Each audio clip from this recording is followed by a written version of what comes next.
I'm a homicide detective from a neighboring state. And I've specifically come here for a very simple reason. I'm working as a guard for the VIPs at the Casino Hotel opening party.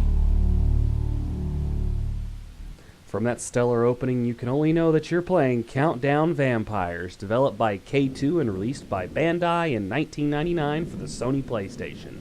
You play as Detective Keith J. Snyder, a homicide detective now turned bodyguard for the Desert Moon, a Las Vegas-style casino hotel that has now become overrun with vampires. As Keith, you must navigate this enormous casino hotel, trying to rescue any humans you find and defeating the undead monsters within. Countdown Vampires is a third-person survival horror adventure and shares many similarities with Resident Evil, such as control scheme and playstyle. It even shares the same love for terrible voice acting. You alright? What are they? Get out of here! They're vampires! One unique feature about Countdown Vampires is that for all the normal human vampire enemies, your objective isn't to kill them, but actually to try and save them. At the beginning of the game, you discover this substance called white water, which has the ability to turn the vampires back into humans. So armed with an anesthetic dart gun, you must put the vampires to sleep and then pour the white water on them to turn them back to normal. Doing this will give you money to purchase things in the casino. Killing them with any normal weapon like the pistol or the shotgun will kill them forever, and you'll lose any chance to save them or get any kind of reward from saving them. Other than the human vampire enemies in the game, there are other such creatures, such as these giant green mosquito vampire monsters, I don't know, and also werewolves with big legs. Yeah, I don't know.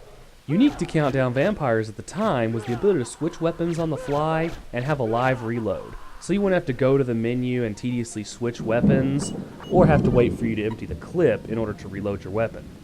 Also, considering this is a casino, there are several games you can play to get yourself some more money to buy health items.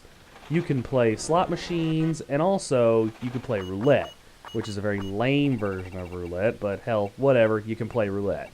The graphics in Countdown Vampires are okay, the pre-rendered backgrounds look decent, and the character models are alright for the time. But god, this place is huge, and I don't know if anyone did any research on interior design or anything, because a lot of these rooms just seem to be designed at random and thrown together. Like the zombies in Resident Evil, the vampires and other enemies in Countdown Vampires can take a lot of shots to put down. Just to put down one vampire can take up to 10 darts. Also, if you're not careful, the enemies can cluster around you and just begin beating the ever-loving shit out of you with no hope of escape. Unlike Resident Evil, though, the game doesn't seem as harsh when it comes to items and ammunition. As long as you don't go wasting it left and right, the game will give you plenty of ammo in order to fight off vampires and get money. Health items consist of what they call blood packs and food. You can also find a bottle to put all your blood packs in. 3 blood packs fills up the bottle, and drinking the bottle will restore your health to full. I find that to be a very nice and useful feature. As mentioned before, the voice acting is legendary. Even more so to me than Resident Evil. Just check it out. Are you alright? I'm so... help me. I... It's okay. I'm a police officer. Snyder. Keith J. Snyder.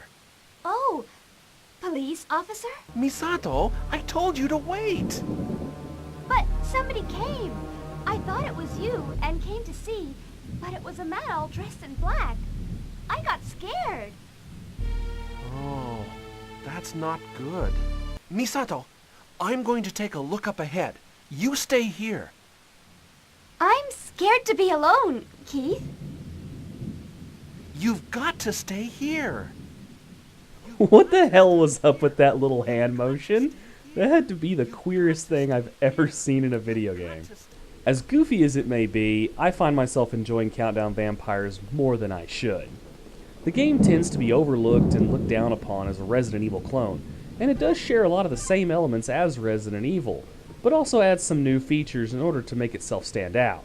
If you finish the main game under certain conditions, you unlock special story mode, which is an extended, more story-heavy version of the main game. So yeah, you barely get any story the first time through. So if you want to see the truth behind Countdown Vampires, you gotta finish it at least once. Countdown Vampires is a wonderfully kooky survival horror game, and I recommend it if you happen to stumble across a copy. Although the game is quite rare, so good luck. Well guys, that's it for this episode of the 31 Games of Halloween. Please leave a like and a comment down below, and subscribe if you haven't already, and please share with your friends. Thank you guys so much again for joining me, and I will see you tomorrow on day 17 of the 31 Games of Halloween. Have a good night, and watch out for vampires! They're vampires! Oh, that's not good. You've got to stay here. I'm scared to be alone, Keith. What are you talking about? Vampires!